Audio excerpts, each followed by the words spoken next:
Doctor Roshan గారు, ఈ పోడ్కాస్ట్ని click చేసి చూస్తున్న వాళ్ళకి బహుశా మీరు ఎవరో తెలియకపోవచ్చు. So could you please introduce your self to the audience?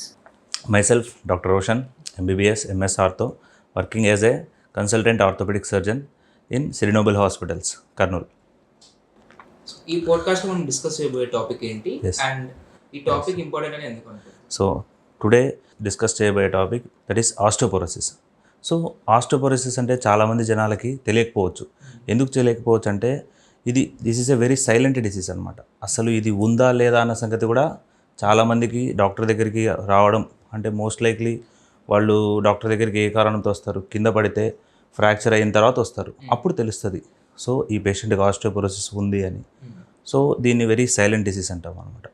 Osteoporosis అనగా మనం ఏమనుకుంటాం, సో ఎముకలు బొల్లుబారిపోవడం. సో క్లారిటీగా చెప్పాలంటే ఎముకలు పలచబడిపోవడం. సో మోస్ట్ ఇంపార్టెంట్లీ మనకు ఒక ఎముకలో కాల్షియం, ఫాస్ఫరస్ అని 2 లవణాలు ఉంటాయి, మినరల్స్. ఓకేనా, ఇవి రెండు మన బోన్ యొక్క పటుత్వానికి చాలా ఇంపార్టెంట్. ఓకేనా, ఈ ఆస్టియోపోరోసిస్లో ఏమవుతుందంటే సో ఈ కాల్షియము, మినరల్స్ యొక్క డెన్సిటీ, సాంద్రత అనేది ఎముకలో తగ్గిపోతుంది. తగ్గిపోవడం వల్ల ఎముకలు ఏమవుతాయంటే పలచబడిపోతాయి.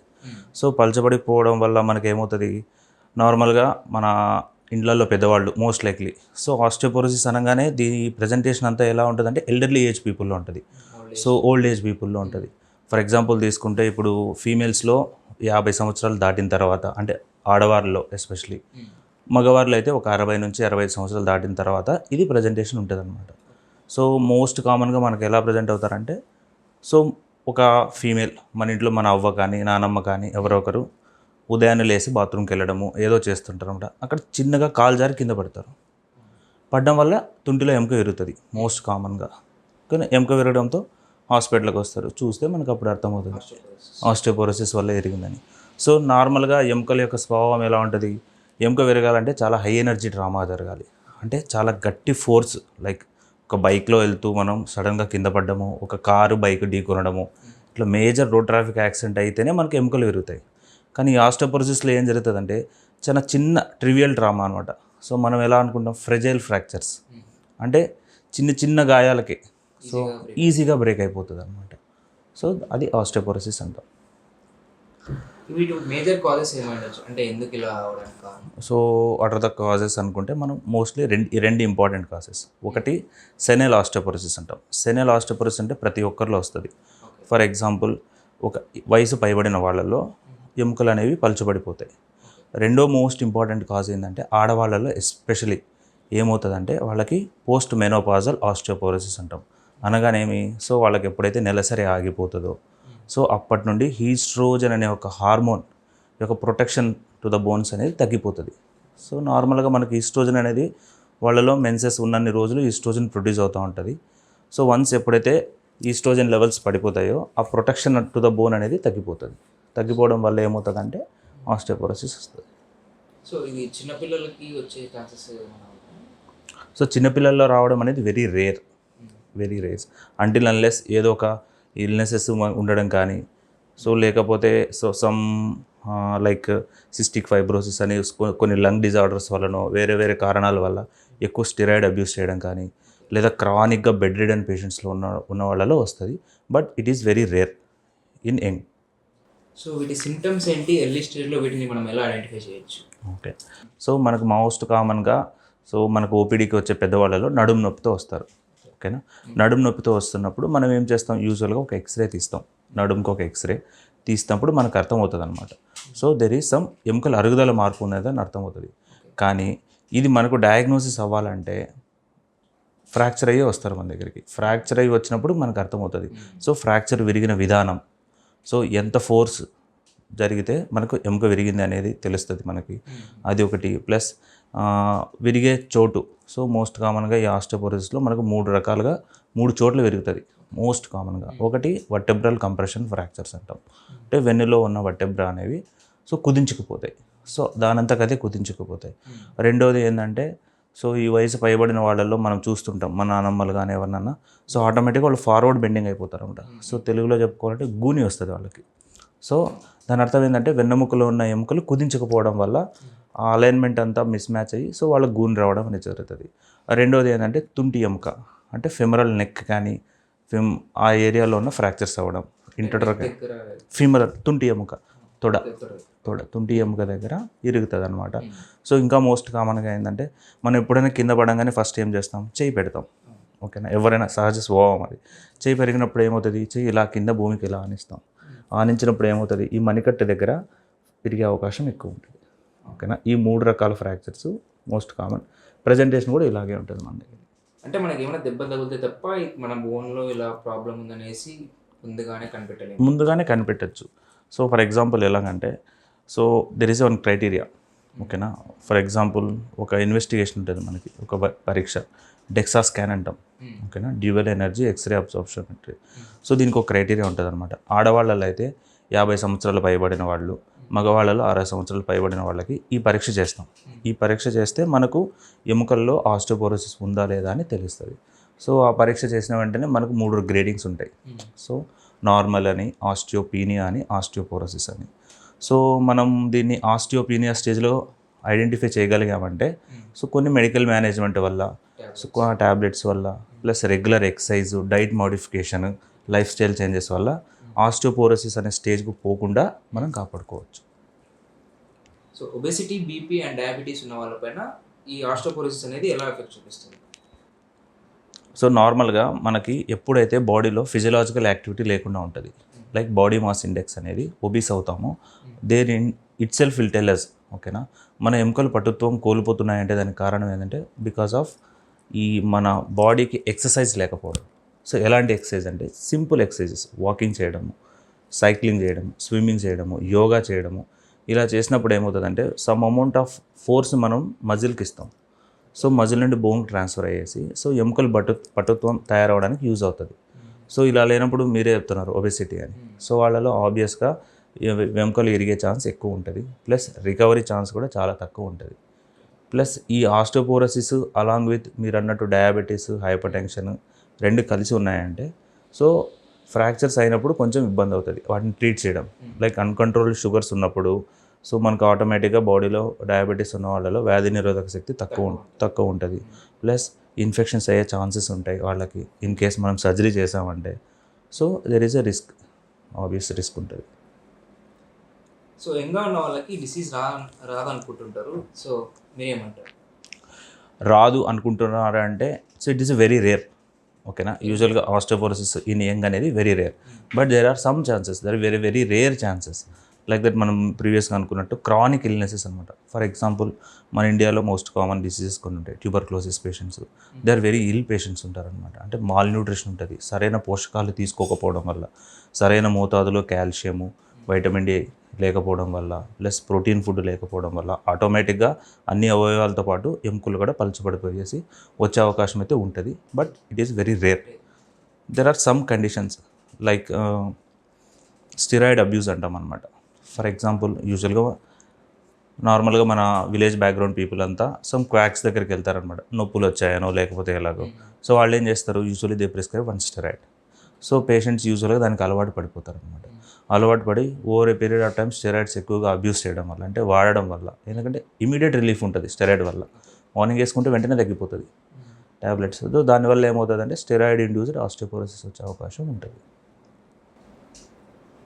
So if I don't have any pain, ఇప్పుడు నాకు ఏం నొప్పి లేకపోతే ఈ డిసీజ్ లేనట్టే అని నేను అనుకోవచ్చు? అలా అని ఏమి లేదు. సో డిపెండ్స్ అనమాట. సో ఫర్ ఎగ్జాంపుల్ ఇప్పుడు నీకు ఏజ్ 50 years దాటింది, ఫీమేల్స్ అనుకోండి, మెన్స్ పీరియడ్స్ ఆగిపోయాయి, నెలసరి ఆగిపోయింది, నొప్పులు లేకపోయినా కూడా మనం దీన్ని నెగ్లెక్ట్ చేయకూడదు. ఓకేనా, సో డైలీ మిల్క్ తాగితే ఈ డిసీజ్ తప్పించుకోవచ్చు? So there is one thing, life style changes.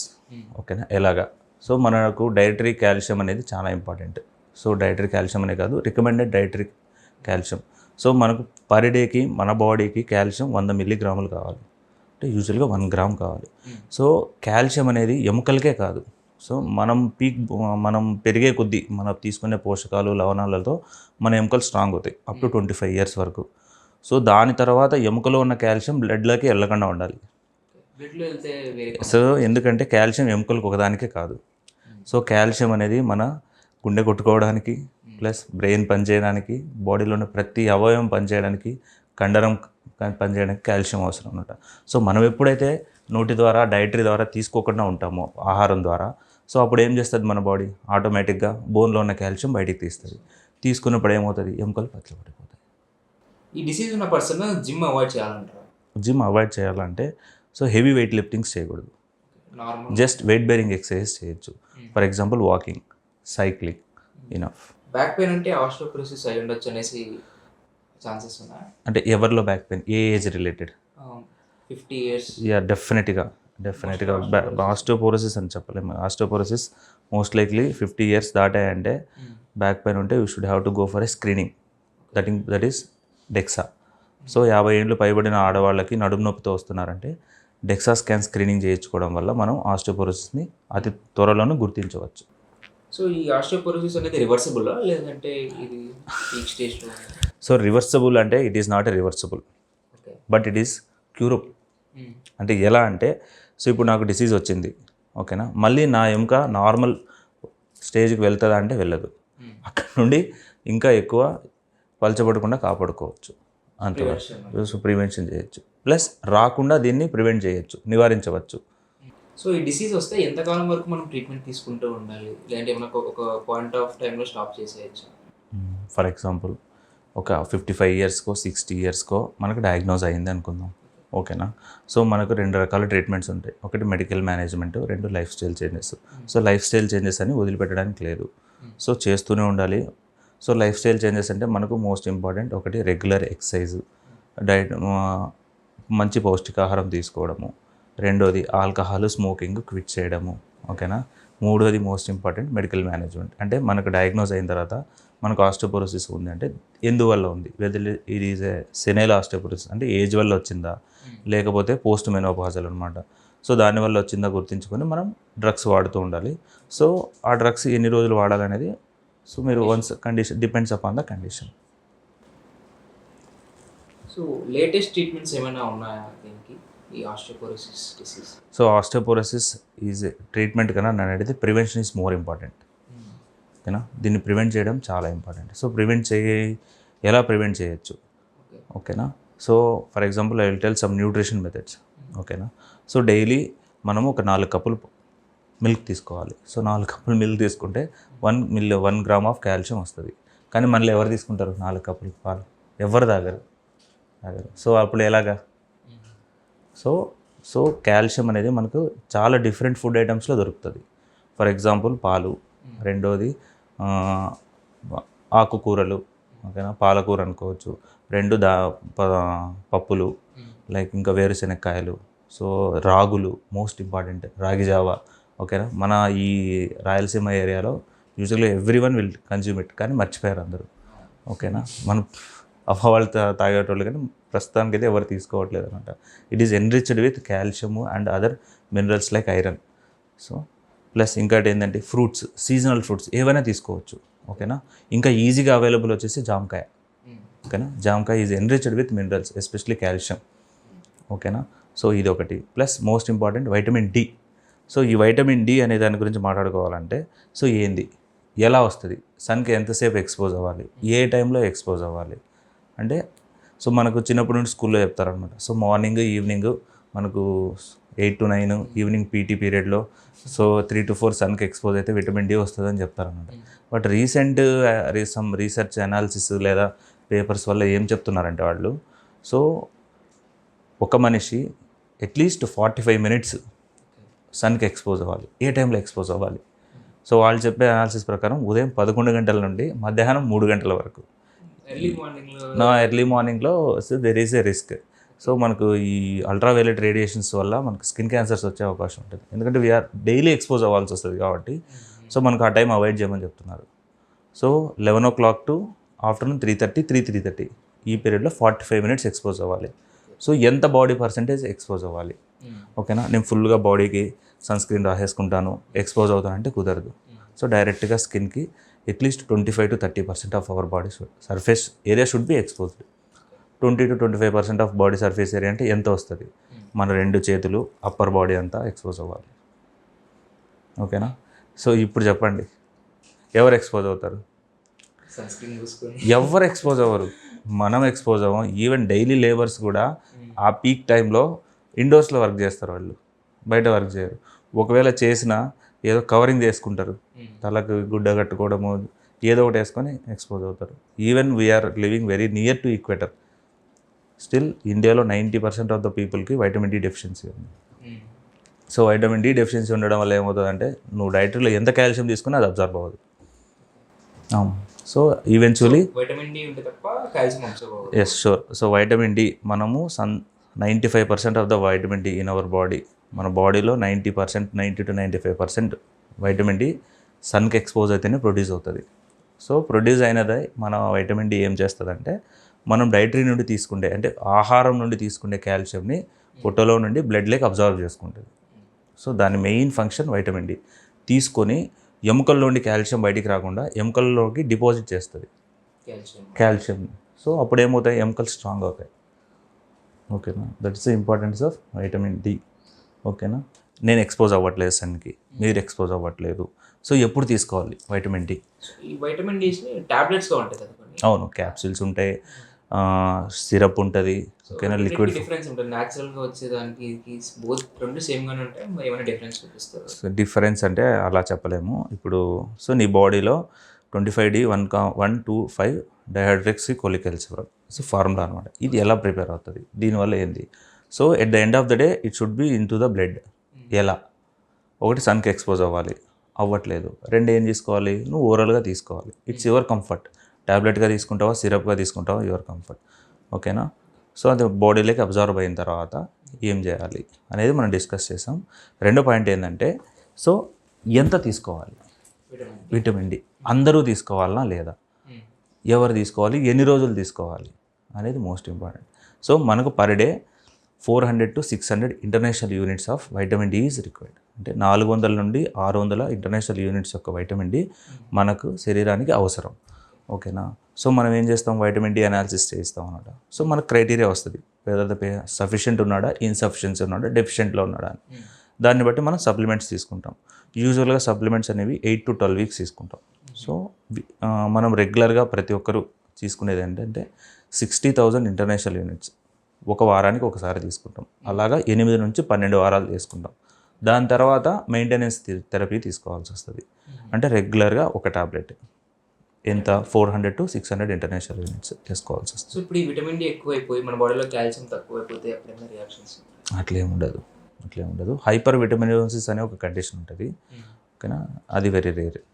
So మనం ఏ సిచ్యువేషన్లో ఉన్నప్పుడు మనం డాక్టర్ని కన్సిడర్ అవ్వాలనేసి ఫిక్స్ అవ్వాలి? లైక్ నార్మల్గా ఇలా ఉన్నాం, బ్యాక్ పెయిన్ ఉంది, తగ్గిపోతుంది ఒక రోజు తర్వాత, సో అలా ఉండాలి. లేదంటే ఇది ఏమంటారు, నెగ్లెక్ట్ చేయకుండా ఖచ్చితంగా వెళ్ళాలి, లేదంటే కొన్ని నెగ్లెక్ట్ చేసి ఏమైనా ఉన్నాయా? అట్లేం లేదు, బేస్డ్ ఆన్ థింగ్. ఓకేనా, మనం అనుకున్నట్టు ఇది మోస్ట్ కామన్గా ఫీమేల్స్లోనే కదా. సో వాళ్ళకి వన్స్ పీరియడ్స్ ఆగిపోయిన తర్వాత they should have to screen. DEXA స్కాన్తో మనం స్క్రీన్ చేసుకొని మనం క్రైటీరియా డివైడ్ చేసుకొని వాళ్ళకి ఏమన్నా మెడికల్ మేనేజ్మెంట్ అవసరమా లేకపోతే లైఫ్ స్టైల్ చేంజెస్ అవసరమా అనేది డిసైడ్ చేసుకోగలుగుతాం. సో ఒక 30 years old person 60 years old person ఈ పోడ్కాస్ట్ చూస్తుంటే సో ఇండివిజువల్గా మీరు వాళ్ళకి ఏమేమి అడ్వైస్ ఇస్తారు? ఏం చేయను, 30 years old పర్సన్కి మేల్ అయినా ఫీమేల్ అయినా life style changes, avoid alcohol, avoid smoking, 2 things, have good diet. ఓకేనా, 2 regular exercise, at least 45 minutes to 1 hour exercise, either walking or cycling or do some cardio or anything in the gym. 30 years వాడికి. 60 years వాళ్ళకి come and visit any orthopaedic hospital and have screen చేయించుకోండి, ఆస్టియోపోరోసిస్కి screen చేయించుకోండి. Because it is very calm, silent, అసలు ఉందో లేదో మనకు తెలియదు. ఓకేనా, చేయించుకుంటే better. So treatment modalities. So medical మేనేజ్మెంట్లో మనకు 2 రకాల డ్రగ్స్ ఉంటాయి. ఒకటి ఏంటంటే బోన్ రిజార్ప్షన్ తగ్గిస్తుంది, కొన్ని టైప్స్ ఆఫ్ డ్రగ్స్. రిజార్ప్షన్ అంటే మనకు ఈ ఆస్టోక్లాస్ట్ యాక్టివిటీ, అంటే మనకి ఎప్పుడైతే ఫీమేల్స్లో ఈ ఈస్ట్రోజన్ లెవెల్స్ పడిపోవడం వల్ల సో ఈ ఆస్టోక్లాస్ట్ యాక్టివిటీ పెరిగిపోతుంది. ఈస్ట్రోజన్ ఉన్నన్ని రోజులు ఈ ఆస్టోక్లాస్ట్ని ఇనిబిట్ చేసి పెడుతుంది. ఓకేనా, ఎప్పుడైతే ఈస్ట్రోజన్ పడిపోతుందో ఆస్టోక్లాస్ట్ యాక్టివిటీ పెరిగిపోవడం వల్ల సో బోన్లో ఉన్న కాల్షియంని, ఫాస్ఫరస్ని ఈ ఆస్టోక్లాస్ట్ బయటికి తీసుకొస్తూ ఉంటుంది. దాని సహజ స్వభావం అది. ఇట్స్ ఎ రిజార్బింగ్ సెల్ అనమాట.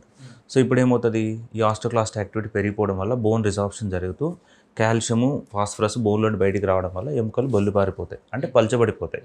సో ఇప్పుడు మనం ఏం చేస్తాం, మనం ఇచ్చే డ్రగ్స్ ఏం చేస్తాం అంటే ఈ ఆస్టోక్లాస్ట్ని ఇనిబిట్ చేస్తాయి, హోల్డ్ చేసి పెడతాయి అనమాట. సో అలాంటి కొన్ని డ్రగ్స్ వచ్చేసి బిస్ఫాస్ఫోనేట్స్ అంటాం అనమాట వాటిని. సో మీరన్నట్టు ఎన్ని రోజుల పాటు ట్రీట్మెంట్ తీసుకోవాలని అడిగారు. సో ఈ బిస్ఫాస్ఫోనేట్స్ వన్స్ పేషెంట్కి ఆస్టియోపోరోసిస్ అని నిర్ధారించిన తర్వాత ఈ ఫ్రాక్చర్ రిస్క్ క్రైటీరియాని మనం అనాలిసిస్ చేసుకొని వాళ్ళకు over a period of time depends upon the type of the drug అనమాట. వీళ్ళకి నోటి ద్వారా తీసుకునే మందులు కావాలా, ఐవి డ్రగ్స్ కావాలా అని చూసుకొని ఒక 3 to 4 years లేదా 3 to 5 years వాళ్ళకి ట్రీట్మెంట్ ఇస్తామన్నమాట. Either oral drugs or intravenous drugs అనమాట. అంటే నరం ద్వారా లోపలికి ఇచ్చేవి లేదా నోటి ద్వారా తీసుకునే డ్రగ్స్ ఇస్తాం, ట్యాబ్లెట్స్ ఫామ్లో ఇస్తాం అనమాట. సో 3 to 5 years తర్వాత మళ్ళీ ఫ్రాక్చర్ అనాలిసిస్ చేస్తాం. అంటే ఈ పేషెంట్కి మళ్ళీ ఫ్యూచర్లో ఫ్రాక్చర్ రిస్క్ ఉందా లేదా అని, ఓకేనా, ఛాన్సెస్ ఉన్నాయా లేదా అని. ఇన్ కేస్ ఛాన్సెస్ ఏమీ లేవు అనుకుంటే ఒక 2 to 3 years లేదా 3 years వరకు డ్రగ్ హాలిడే ఇస్తాం. డ్రగ్ ఇవ్వకుండా డ్రగ్ హాలిడే ఇచ్చేసి దాని తర్వాత మళ్ళీ కంటిన్యూ చేస్తాం అనమాట. సో ఇది ఒక టైప్ ఆఫ్ ట్రీట్మెంట్ బిస్ఫాస్ఫోనేట్స్ అనమాట. So there are some other drugs అనమాట. అదేం చేస్తాయి అంటే బోన్ ఫామ్ చేస్తాయి, కొత్త బోన్, న్యూ బోన్ని ఫామ్ చేస్తాయి. దట్ ఈస్ ఆ బోన్స్ వచ్చేసి టెరిపెరటైడ్ అంటాం వాటిని. సో అవి కూడా అంతే, సబ్క్యూటేనియస్ ఇంజెక్షన్స్ ఉంటాయి. సో మనం ఒక 3 months to 6 months తీసుకునే ఇంజెక్షన్స్ ఉంటాయి అవి. So these are the treatment model. Bone form అయిపోయిన తర్వాత నెక్స్ట్ మళ్ళీ ప్రాబ్లం ఏం రాదు. సో ఈ 2 drugs తీసుకున్న ఏదర్ ఇది అది ఏదో ఒకటి తీసుకున్న తర్వాత సో మనం లైఫ్ లాంగ్ మెయింటెనెన్స్ అనేది ఇది ఇంపార్టెంట్. కాల్షియము, వైటమిన్ డి మనం ప్రీవియస్గా డిస్కస్ చేసినంత డోసెస్ ఇంపార్టెంట్, అదొకటి. ప్లస్ పోస్ట్ మెనోపాజల్ ఉమెన్స్లో హార్మోన్ రీప్లేస్మెంట్ థెరపీ అని చేస్తాం. ఈస్ట్రోజన్ అని దెర్ ఆర్ సమ్ డ్రగ్స్ ఉంటాయి అనమాట, ఈస్ట్రోజన్ రిసెప్టర్ మాడ్యులేటర్స్ అని. సో డిపెండ్స్ అపాన్ ద వాళ్ళకి ఏది సూట్ అవుతుందో మనం దాన్ని ఇవ్వచ్చు. So there are other symptoms in post menopausal womens అనమాట, లైక్ హార్ట్ ఫ్లాషెస్, పాల్పిటేషన్స్ అని కొన్ని కండిషన్స్ ఉంటాయి, దానికి సపరేట్ ట్రీట్మెంట్ ఉంటుంది. సో ఫైనల్గా ఆడియన్స్కి మీరు ఏం చెప్తారు మీ బోన్ హెల్త్ గురించి జాగ్రత్తగా పెట్టుకోమని? సో నేను ఏం చెప్పగలనంటే, so up to 25 years of age వరకు పీక్ బోన్ మాస్ అనే ఒక కాన్సెప్ట్ ఉంటుంది. అంటే మనం ఎదుగుతున్న వయసులోనే 25 years వరకు మన బోన్స్ అనేవి ఇంకా స్ట్రాంగెస్ట్ అవుతాయి. ఆ ఏజ్లో సరైన పోషకాలు తీసుకోలేదు అంటే, ఓకేనా, ఆ పీక్ బోన్ మాస్ని మనం రీచ్ అవ్వలేము. సో వన్స్ ఆ పీక్ బోన్ మాస్ మనం రీచ్ అవ్వలేదంటే తర్వాత ఫ్యూచర్లో చాలా రిస్క్ ఉంటుంది. ఎముకలు అరిగిపోవడము, లేకపోతే ఈ ఆస్టియోపోరోసిస్ రావడము, ఫ్రాక్చర్ రిస్క్ ప్యాటర్న్ ఎక్కువ ఉండేది మోస్ట్ ఇంపార్టెంట్ అనమాట. సో ప్రీవియస్గా మనందరం మన చిన్నప్పుడు ఏం చేసేవాళ్ళం అంటే, సో మనం ఎక్కువ టైంని స్పోర్ట్స్ యాక్టివిటీస్కి, ఏదో ఒక అవుట్డోర్ యాక్టివిటీస్కి మనం కేటాయించేవాళ్ళం. తద్వారా ఏమవుతుందంటే ఎముకల్లో పటుత్వం పెరిగేది. సో మనకు ఎముకకి ఒక లా ఉంటుంది అనమాట. సో ఏంటంటే నువ్వు how much force you are giving to the bone, it will rebound back. ఓకేనా, నువ్వు ఇంత ఫోర్స్ నాకు ఇస్తున్నావు అంటే నేను అంత గట్టిగా తయారవుతా ఉంటుంది బోన్. సో నువ్వు అది ఇవ్వట్లేదంటే సో వీడికి ఇంతే అవసరమేమో అని చెప్పేసి అది కూడా స్ట్రాంగ్ అవ్వకుండా అలాగే ఉంటుంది అనమాట. సో దాన్ని మనం రీచ్ అవ్వలేదు అంటే సో ఇట్ వోంట్ స్ట్రాంగ్ అయ్యే ఛాన్స్, వీక్ అయ్యే ఛాన్స్ ఉంటుంది అనమాట. సో ఇది ఒకటి. ఇంకా next, so 4 things. 1 is life style changes. So most important life style changes avoid alcohol and smoking. ఓకేనా, నా దృష్టిలో స్మోకింగ్, బోన్ 2 ఆపోజిట్ వర్డ్స్. నేను అది నా పేషెంట్స్కి చాలా వరకు చెప్తాను అనమాట. నువ్వు స్మోక్ చేస్తున్నావు అంటే you are doing something harm to your bone. అది ఇప్పుడు కావచ్చు, ఫ్యూచర్లో కావచ్చు, ఎప్పుడైనా కావచ్చు. స్మోకింగ్ అనేది బోన్స్కి ఆపోజిట్ వర్డ్. ఓకేనా, at the same time recent alcohol intake. ఓకేనా, నువ్వు ఎంత ఆల్కహాల్ తీసుకుంటున్నావు అనేది most important. If you are consuming more than your limits అంటే తాగమని నేను చెప్పను కానీ, so if you are taking more than your limits, so other than osteoporosis there is some other disease called as avascular necrosis. ఓకేనా, so that is recent టైమ్స్లో బాగా increase అయింది. Avascular necrosis of femoral head అనమాట. తుంటి ఎముక అనేది కుళ్ళిపోతుంది. తుంటి ఎముక అంటే ఫిమరల్ హెడ్, మన తొడలో ఉంటుంది. సో అది కుళ్ళిపోతుంది అనమాట. సో ఇవి 2 ప్లస్ అట్లీస్ట్ ఒక 45 minutes to 1 hour regular exercise, weight bearing exercises అంటాం అనమాట వీటిని. అవి చేయడము, తగిన పోషకాలు తీసుకోవడము సరిపోతుంది. Okay, done. కొన్ని బ్రాండ్స్ ఉన్నాయి సార్, ఆ బ్రాండ్స్ మాస్ అడ్వర్టైజ్మెంట్ చేస్తున్నాయి ఉమెన్ కి. As of you said, women కి పోస్ట్ మెనోపాజల్ తర్వాత బోన్ డెన్సిటీ తక్కువ అవుతుంది. సో ఈ ప్రోడక్ట్ తీసుకుంటే ఏదైనా మిల్క్ లో నుంచి or some other liquid form లో తీసుకుంటే మీ బోన్ డెన్సిటీ పెరుగుద్ది, మీ బోన్ హెల్త్ ఇంప్రూవ్ అవుతుంది. అది ఎంత ప్రాబబిలిటీ ఉంటుంది, అది ట్రూ ఆర్ ఫాల్స్ అని? అసలు నిజంగానే ఇంప్రూవ్ అవుతుంది? సో నేను అదే చెప్పాను కదా, సో మనకి వీళ్ళంతా ఎందుకు పాపులర్ చేస్తారంటే మనకు రెగ్యులర్ డైటరీ ఇంటేక్ అనేది తగ్గిపోయింది. ఓకేనా, ఫుడ్లో ఫుడ్లో మనము ఈ కాల్షియం ఎన్రిచ్డ్ ఫుడ్స్ తీసుకోవడం లేదు. ఫర్ ఎగ్జాంపుల్ మాట్లాడితే ఉదయం కాల్షియం ఎన్రిచ్డ్ ఫుడ్స్ అంటే ఏముండదు, మనం చెప్పిన వాటిల్లో ఏమైనా ఒకటైనా తీసుకుంటారా? సో ఫర్ ఎగ్జాంపుల్ పాలు తాగాలి, చాలామంది పాలు తాగరు. ఓకేనా, ఏమైనా సీడ్స్ తినాలి, సీడ్స్ తీసుకోరు. రెగ్యులర్ దోశ చట్నీ. ఓకేనా, అదేముంటుంది, కార్బోహైడ్రేట్స్ ఉంటాయి, సమ్ ప్రోటీన్స్ ఉంటాయి, కొన్ని ఫ్యాట్స్ ఉంటాయి. రెగ్యులర్గా బాడీ రన్ అవ్వడానికి యూజ్ అవుతుంది. బాడీకి కావాల్సిన calcium, other minerals like iron, ఇవన్నీ ఎక్కడి నుండి వస్తాయి, మెగ్నీషియం, జింక్, ఇవన్నీ you need to take some, not సప్లిమెంట్స్ని ఎంకరేజ్ చేయండి. సో సమ్ అదర్ ఫుడ్స్ తీసుకోవాలి. ఇప్పుడు మన ఎల్డర్లీ ఏజ్ పీపుల్, సో అవ్వతాత వాళ్ళు ఏం చేసేవాళ్ళు, రాగులు, జొన్నలు ఖచ్చితంగా యాడ్ చేసుకునేవాళ్ళు, ఎవ్రీడే తినేటోళ్ళు వాళ్ళు. సో ఇప్పుడు అవి మనం తినట్లేదు, only super polished white rice తింటున్నాం. దాంతో ఏముండదు, కొత్త కార్బోహైడ్రేట్ తప్ప ఏముండదు. ఆ బ్రాండ్స్ వాళ్ళు ప్రమోట్ చేస్తున్నారు కదా, అది వాళ్ళు చెప్పేది నిజమే అంటారు? అంటే మీ బోన్ హెల్త్ డెవలప్ చేస్తుందా వాళ్ళు ఇచ్చిన ప్రోడక్ట్ని యూస్ చేస్తే? అట్లా అంటే అది ఒక్కసారిగా యూజ్ అవ్వదు. సో మనం you should have to screen అనమాట. మనకు నిజంగానే అవసరం ఉందా లేదా అనేది మనం స్క్రీన్ చేసుకోవాలి. సో డెక్సా స్కాన్ చేయించుకోవాలి, లేకపోతే ఒక ఆర్థోపెడిక్ కన్సల్టెంట్ని మీరు నియరెస్ట్ ఉన్న ఆర్థోపెడిక్షన్ దగ్గరికి వెళ్ళి కన్సల్ట్ అయితే హీ విల్ చెక్ అనమాట, మీకు నిజంగా అవసరం ఉందా లేదా అనేది ఆయన చూసి నిర్ధారించిన తర్వాత అవసరమైతే హీ విల్ ప్రిస్క్రైబ్. ఓకేనా, అతను ప్రిస్క్రైబ్ చేసినప్పుడు మీరు ఆ బ్రాండ్కే ప్యాషనెట్ ఉన్నారంటే you can use it, no issue. But అది ఎంతకాలం వాడాలి ఏమనేది ఒక ఎక్స్పర్టైజ్ ఒపీనియన్ తీసుకోవడం అనేది చాలా ఇంపార్టెంట్.